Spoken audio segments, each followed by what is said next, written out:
Shabbat Shalom, everyone. Oh, look, we have mail. Let's see what it is. Wow, this is a party invitation. What does it say?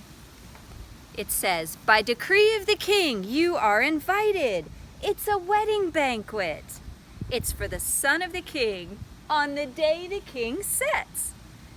He'll tell us when it's ready, and it's going to be at the place where he puts his name. It's hosted by the King of Heaven. And the RSVP says, Bechukotai, by his decrees. Wow! Do you want to go to the wedding? I do. So do I. Now, would it be normal when someone receives an invitation to a wedding?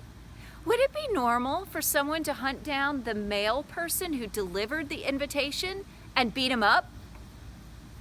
Would that be normal? No. No, that would not be normal. But guess what? That's what happened. Let's go read about it.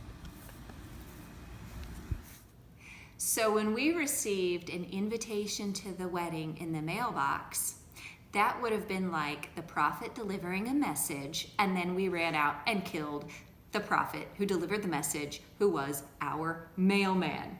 Do you understand? That's what happened to the prophets. And in Jeremiah, it says that those who turn away from you, meaning Adonai, will be written in the dust because they have forsaken the Lord, the spring of living water. Does Adonai want to forsake us? Does he want to have horrible things happen to us? No, he doesn't. In fact, by his decrees, if we live by his decrees, what does he promise? Let's look at this week's Parsha, the third aliyah of Bechukotai, to find out. He says, I will set my tabernacle among you. My soul shall not abhor you. Abhor means to hate. God says he's not going to hate us. I will walk among you. He'll be here with us and will be your God, and you shall be my people. Unless you abhor me. What did abhor mean? It meant hate, right? If we hate God, if we kill his messengers, the mailmen who delivered our invitation to the party, if we kill his messengers, the prophets, and we hate him, and we don't follow his decrees, then we can't join him for the wedding banquet, can we? No, the things that he invited us to do, to tabernacle with him, to walk with him, to be his people, it can't happen. Instead, if you will not be corrected unto me, but will walk contrary to me, then I will also walk contrary to you. If we're against God, God will be against us. That's the way it works. He says, unfortunately, I will smite you, even I, 7 times for your sins. That's not good news, is it?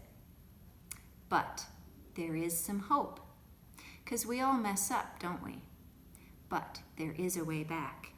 He says, for all that, when they are in the land of their enemies, I will not reject them, neither will I abhor them, to destroy them utterly and to break my covenant with them, for I am the Lord their God.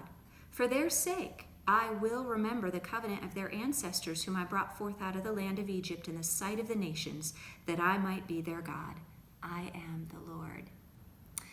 See, humans sometimes mess up and do really strange things, like beat up mailmen who deliver them mail.